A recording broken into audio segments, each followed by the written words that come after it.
Hörmətli tədbir iştirakçıları, bugün biz Resurs Analitik İnformasiya Mərkəzi olaraq deməli, Azərbaycan Respublikasının DTL-lərə Dövlət Dəstəyi Agentliyinin maliyyə yardımı ilə bir layihə keçirilir. Bu layihənin adı Cəmiyyətdə Milli Şuur Probleminin Təhlilidir.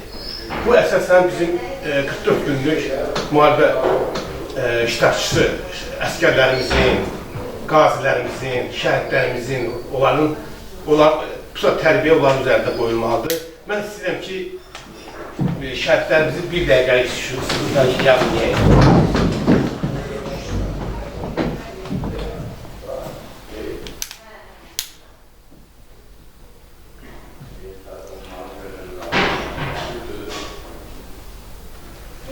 Allah rəhmət olsun. Çox sağ olun.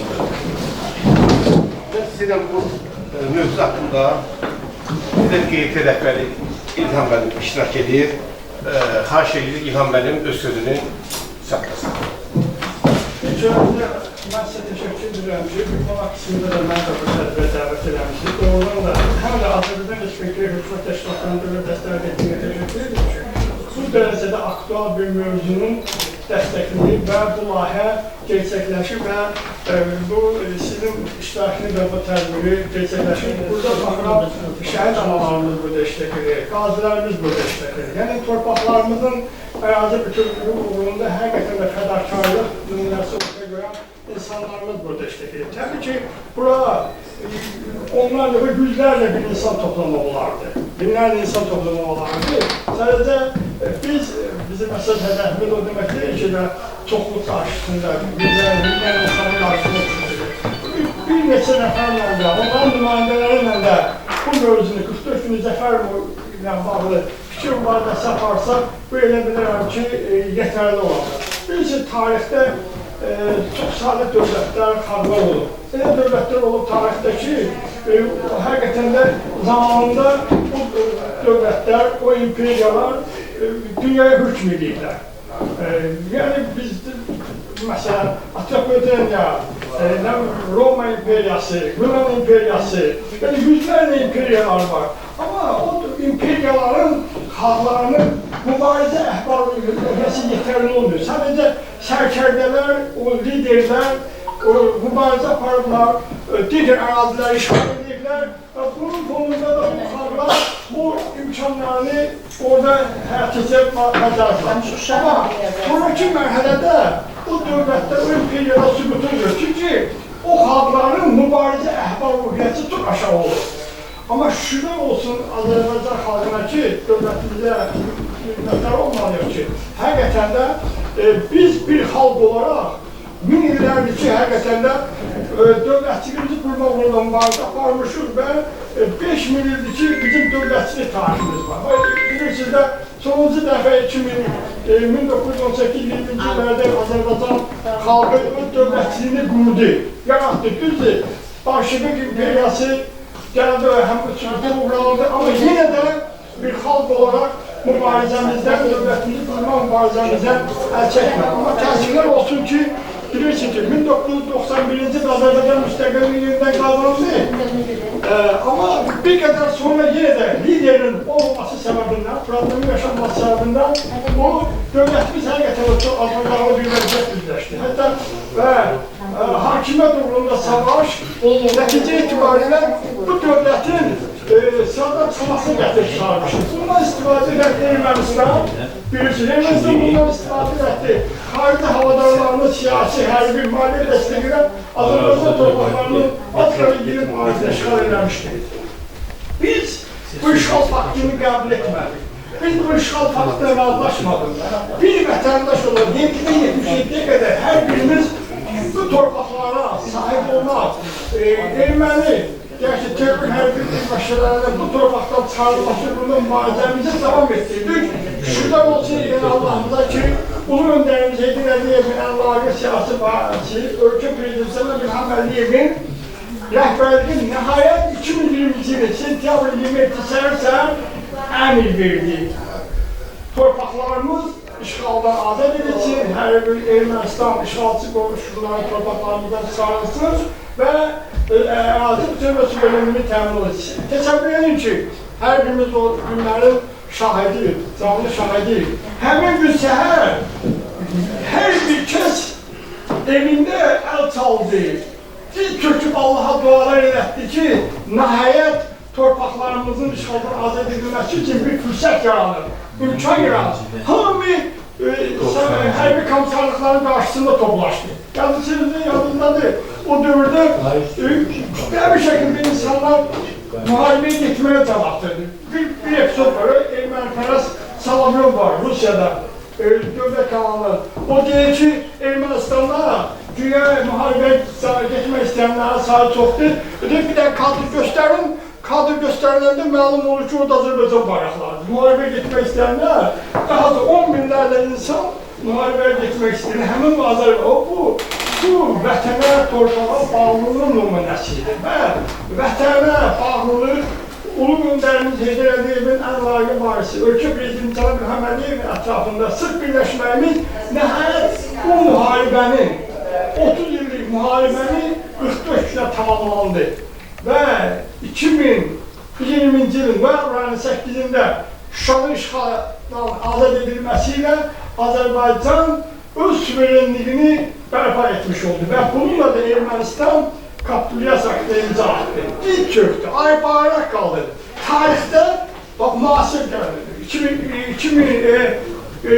İkinci Dünya müharibəsindən sonra bir fakt heç kim göstərə bilməz ki, hansısa dövlət işğalda olan torpaqlarını Azərbaycan kimi tam şəkildə azad etsin. Bax, fikir verin. Özü süpergüc hesab edən Amerika Birləşmiş Ştatları, özünü hərbi qüdrətlə öyünən Rusiya, İsrail, digər ölkələr. Siz təsəvvür edin, 40 gün çalışdı, Amerika Birləşmiş Ştatları özünü dünyanın yeganə süpergücü adlandırdı. Amerika Birləşmiş Ştatları bu İranın hər hansı bir formada silahdan çıxarılmasına nail ola bilmədi. İstəklərinin 10%-ni belə yerinə yetirə bilmədi. Rusiya 3 günə Ukraynanı diz çöktürəcəyini bəyan eləmiş. Yadınızda da o hadisələr. Ukraynanı deyildi ki, biz 3 günə Ukraynanı işğal edəcək, orada öz hakimiyyətini baş verdi. 5 ildir ki, Rusiya düşüb o bataqlığa. Oradan çıxa bilmir. Amerika biraz pis tərəfləndi. Gördü ki, yox, bunun da aqibəti ilə Rusiya kimi olacaq. Bu İranla müharibəni dayandırdı. İndi hansısa bir formada öz istəklərini, niyyətli, siyasi maraqlarını yerinə getirmək istəyir. Amma Azərbaycan yeganə dövlətdir ki, dediyim kimi, 2-ci Dünya müharibəsində olsa, yeganə dövlətdir ki, ərazi bütövlüyünü tam şəkildə qüsursuz həll etdi və ən diqqət çəkən məqam oldu ki, ağ bayraq qaldırdı Paşinyan və dedi ki, bəli, Qarabağ Azərbaycandır.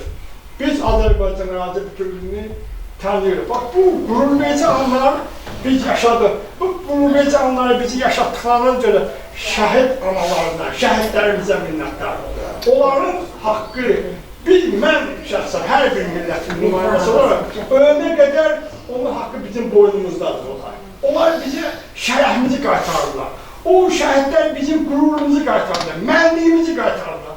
Onlara minnətdarıq. Hər bir zaman mən şəhid qarşısından, plakatların qarşısını çizəndə həqiqətən dizlərim əsir. Dilim topuq vurur. O gənc uşaqlar, o cavan uşaqlar, yaşamaq eşqi ilə həyata qədəm qoyan o cavanlarımız o yaşamağı torpağımızın bütövlüyünə həsr elədi və düşmənin üzərinə hücum çəkdi.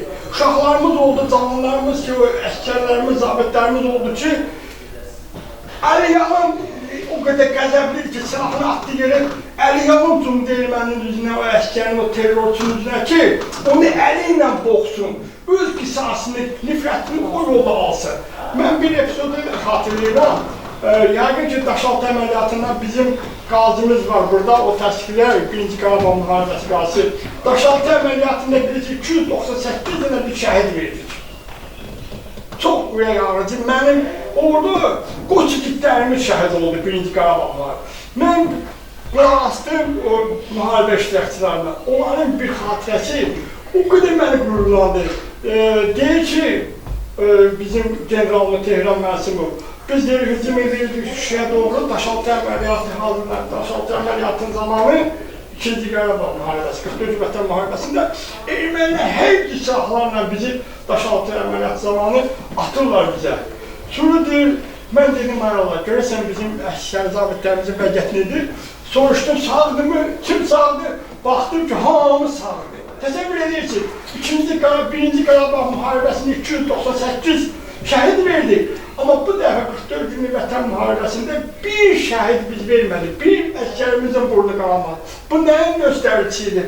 Bu Azərbaycan oğlunun, peşəkarlığının, Azərbaycan əskərlərinin həqiqətən də müharibəyə hazırlığının nəticəsidir. Bu həm də Ulu Öndər Heydər Əliyevimizin, Prezidentinin İlham Əliyevin yetişdirdiyi bu vətənpərvər qəlblərin nümunəsidir. Mən bu mövzuda çox danışmaq istəmirəm. İstəyirəm ki, sözü siz qazilərə verin, siz şəhid alanlarına verin, sizlərə verin, sizlər də danışın. Təbii ki, bu elə bir mövzudur ki, 5 dəqiqə ilə 10 dəqiqə ilə 1 saatla əvəz edir, kitablar basırlar. İndi inşallah zaman keçəcək, tarix özü buna, bu bizim parlaq hərbi qələbəmizə öz real qiymətini verəcək. Mən bir daha sizlərə təşəkkür edirəm ki, Göz Sanatı İnformasiya Mərkəşival bölümünə ki, bir qonaq qismində mənə də bu tədbirə dəvət edirlər. Sizlərə təşəkkür edirəm, çox sağ olun. Şəhid anası yoxdur burada. Veteran anası. Ben sözü bir Meslek Qarabağ müharibəsi veteranı Zakir. Buyur da. Ben orada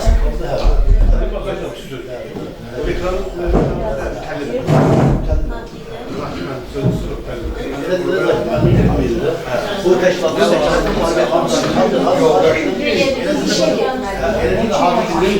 Zakir Azərbaycan Hükümətin Müharibə Veteranlar Birliği'nin İctimai Birliği'nin Şabayla Şubəsinin sədri. Bir teşkilatın Onları uğraşmasını qeyd elədi. Düzdür, 2-ci Qarabağ müharibəsində bizim cavan, o bərdi şəhərən öz arzusu var idi. O arzular hamısı qaldı. O arzular necə qaldı? Onların sayəsində biz qələbə qazandıq. Onların sayəsində biz irəli getdik. Başda baş sərkərdəmiz İlham Əliyev olmaqla deməli bu qələbəni biz qazandıq. İndi burada oturan burada oturub, burada xanımlar, zəhmət çəkir. Bunlar, siz məsəl üçün o qədər bilmirsiniz, biz bilirik. Həmən o şəhidləri deməli, həmən o şəhidlərin üstünü, qəbirini, onların günlərini, onların hamısı eləyən, bax bu xanımlardır. Bax bunlar da hamısı hər gün bilqəzan olaraq. Ona görə biz hamımız olaraq minnətdarıq. Qalan o ki, qaldı ki, Pusat deməli bizim veteranlar özləri də başda Fəqan Nəsib Sadə olmaqla əlimizdən gələni hamısını eləyirik ki, görək necə deyək. Bu, ola bilər ki, burada başqa suallar da çıxar ortaya. Yəni, bununla demək istəyirəm ki, biz həmişə qələbə qazanmışıq və sözümüzü demişik. Başda baş sərkərdəmiz İlham Əliyev olmaqla həmişə irəli getmişik. Yaşasın Azərbaycan. Sağ olun.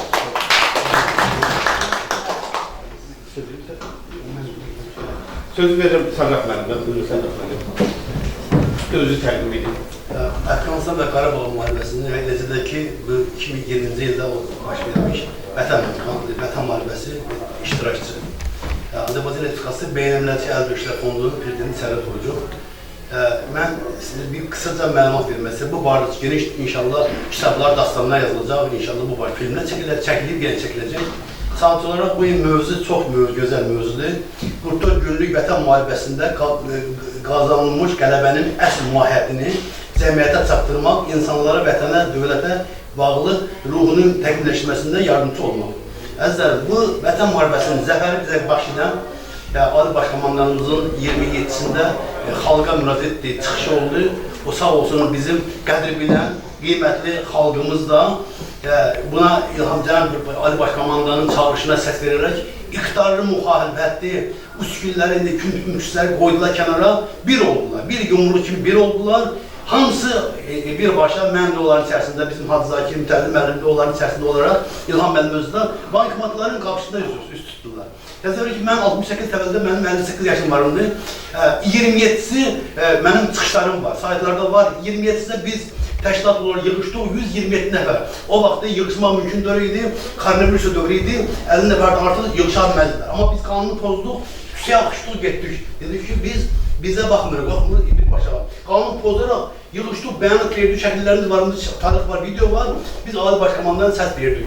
Getdik Ankmada bizi, dedilər sizin yaşlı 50'ni kesib, ehtiyac yoxdur. O qədər çalışmalar var ki, gənclərə biz o vaxtı mütəxəssisləri seçirdik. Yəni ki, kim gəldi Ermənistanda olduğu kimi qadınları, qocaları bilmirdilər üstüne. Amma bizdən isə seçirdik, əsl sınav peşiləri, topçunu, zenitçini, artilleri, tankisi seçirdik. Gedirdik, hamımız hazırdır, Həqan müəllimdir, hamımız xalqa səfərbər olub getdik. 125 nəfər bizim təşkilatda üz getdilər. Onlardan Azərbaycan boyu orada onu desəz şəhid oldu, indi onların qulluğunu deyirik. Yəni ki, bizim boyunları İlham müəllim. Bunu bizim ulu öndərimiz həmişə belə söz demişdi. Şəhid ailələri, vətən qazilərimiz, veteranlarımızın diqqət və qayağı göstərmək Azərbaycan dövlətinin, vətəndaş xalqının, insanlarımızın borcudur. Yəni ki, çünki sağ olsun həmin şəhid ailələri bizim qucağımıza çıxır. Həmin şəhid ailələrin çox sayılı, harsıza bir az olmadı, 3800 nəfərə kimi biz şəhid verdik bu vətən müharibəsində. Biz həmin adamlara borçluyuq. Onların nəsəklərin yerine getirməliyik. Bu günləri biz, bizim sevindirici haldır ki, bu tarixdə İlham müəllim bəyəkləri tarixə toxundu 1918-ci ildə qısa müddətdə. Bu tarix, zəfər Azərbaycan xalqıdır. Ümumiyyətlə, mən yaşımda, mən bu orta nəsil nümayəndəsiyəm, bir dənə kapitula seçmişdim.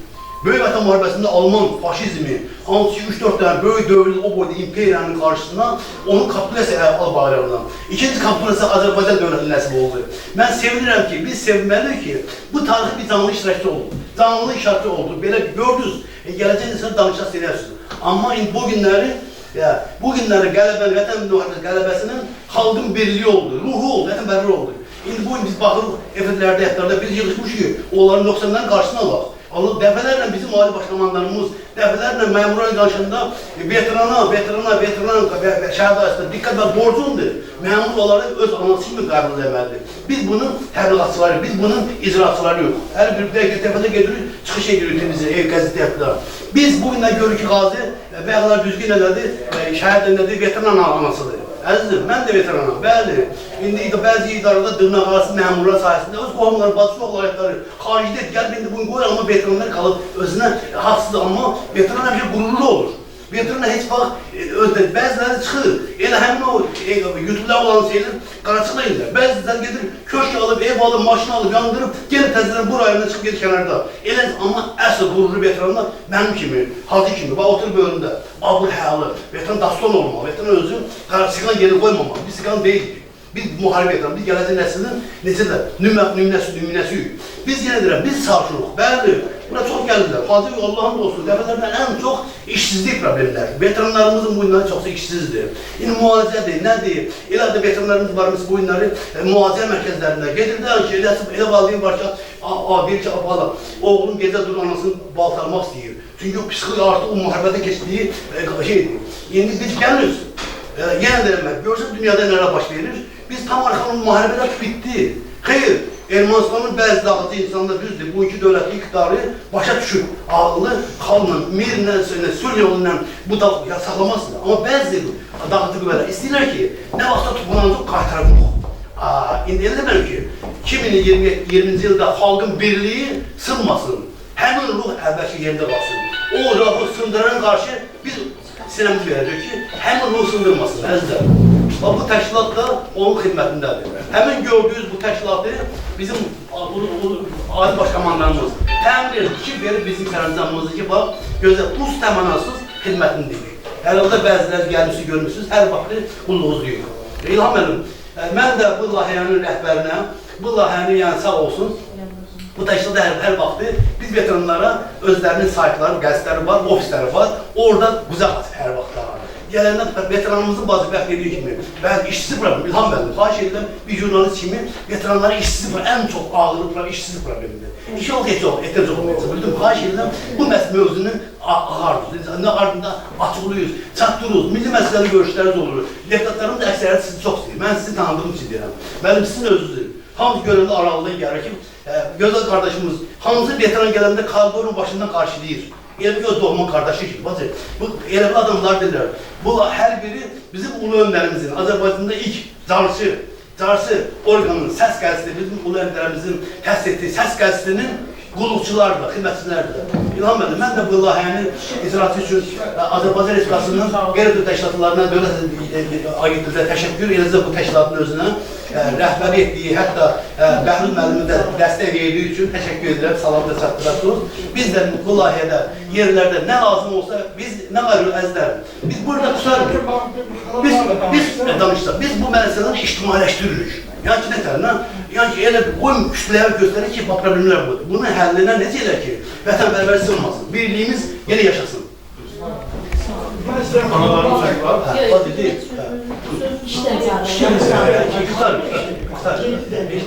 Şimdi axırı söz deyib, biz gedirik. Təşəkkür edirəm işlə gedək üçün. Sizə hamımıza minnətdarım. Veteranlardır, veteranlardır. Allah şəhidlərinə də rəhmət eləsin. Sözünüz varsa deyə bilərsiniz. Bir kəlmə deyim də, bu şəhidlərimizdən danışan, qazilərimizdən danışan. Bu vətən müharibəsi nə hisslər keçirsiniz? İşdir ki, bir şal almışıq. Şəhid bacısı. Şəhid bacısı. De anam, danışın. Mən Mehraliyə Fərqət Qumlar kəndindənəm. Hal-hazırda yəni bu birinci şəhidlərin necə şəhid olmağına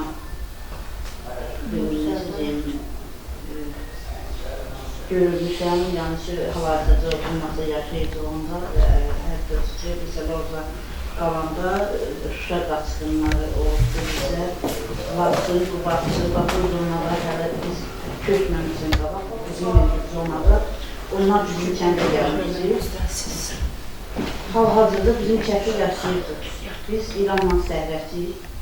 Xudafrinlə yaxın qonşuyuq və mən ona düşünürəm ki, bu şəhidlərimizin hamısına rəhmət eləsin, analarına can sağlığı alsın. Bəli, şəhidlərimiz haqqını ödəyə bilmədi.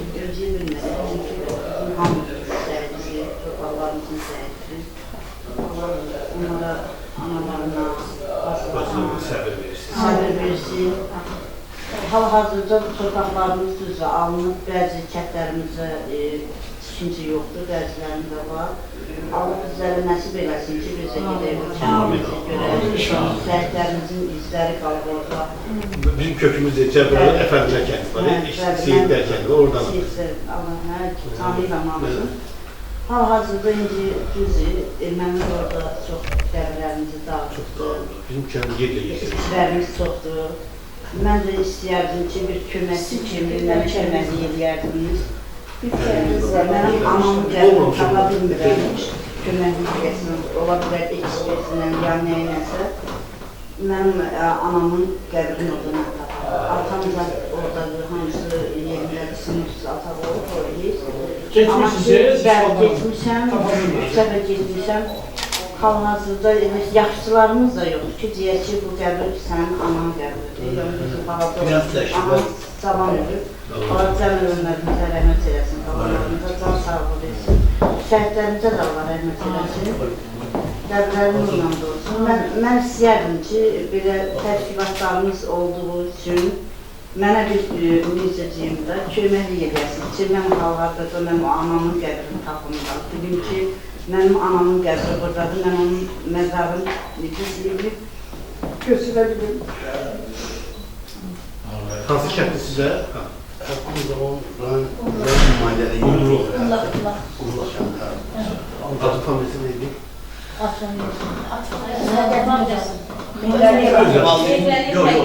Anasının, anamın ağzının familiyası neydi? Təxmini neçəndə təvəzzül olma, ona deyək, bu araşdırma. Təvəzzül bilmirik. Yaş neçə oldu təxmini? Kuruyor sonra, dayan Təvəzzül bilmirik. Əzizim, bir dənə bir yaralı yer toxundu. Siz 30 ilə bizim indi qaçqınlarımız didərgin düşdülər, deyək ki, köçkün düşdülər elədilər, qaçqın köçkün oldular. Mən bilirəm, rayonlarda olmuşam mən. Təkcə Qubadlı, Sumqayıtda 6000 nəfər Qubadlıdan rəhmətə gələ olub. Mehdabadda Zəngilan, bizim dostlarımız Zəngilandandır. İndi inşallah biz o vaxtı sizin qaçmağınızı, hətta nə bilim, çox adamın anasının boğçasını qoydu qaldı ha. İndi ona görə cənab prezidentimiz elə edir ki, sizi yarı yarış elə bir ki, o necə gəlin evə gələndə haiyətinə, Allah'ın onun məqsədi odur ki, siz oraya nöşün deyir ki, bağlansın oraya. Çünki orada hələ xərcə vermirlər, min alınmış ərazilərimiz varmızdır ki oraya. Qorxur ki, sakin gedəndə bilməz, 10 şah gedər, bağa gider, sağa girer. Ona görə hələ şey edirlər. İnşallah Allah qoysa, hər biriniz o gördüyünüz o doğumlara qayıt. Ondan sonra qayıdandan sonra başlayıb soruşacaq. Soruşacaq, həmin rayonun, həmin kəndi mənim, ağsaqqalları, kənd nümayəndələrinin düzdür, yaşlı nəsil dünyasını dəyişib, orta nəsil bizlər yazdır. Ona görə biz tarixini yaşayanlardan inşallah görsənmir. 30 bundan bu şəhid olmuşdu, itkin düşmüşdülər. Bu günləri cəsədlərin tam gətirib dəfn edirik. Fikir versənmir, gör necə biz öz ölülərimizə qiymət veririk. Heç bir dünyada belə şey olmayıb ki, 30 ildən qabaq itkin düşüb tapırlar. Beyin deyil, o çox çətindir.